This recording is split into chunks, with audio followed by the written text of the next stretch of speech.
કોણ નામ પાડ્યું દીકરી? હા પપ્પા આયા છે?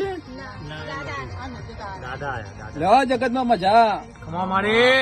અને ભાઈ બરોબર 85 વર્ષનું આયુષ્ય ના લખું મારું લે ખમા તો છે ખમા કોઈ તાર ખોટ નહીં રાખવું લે આવું બોલું છે. જયેશ વાહ બોલું એટલું પૂરું કરું છું લે આવું જગત માં ના બનાવું મારું નામ આવતા નહીં આવું 700 દીકરા મારા માતા લખવાના લે અને 5 વર્ષમાં ઇતિહાસ પૂરો ના કરું મારું નામ આવતા નહીં.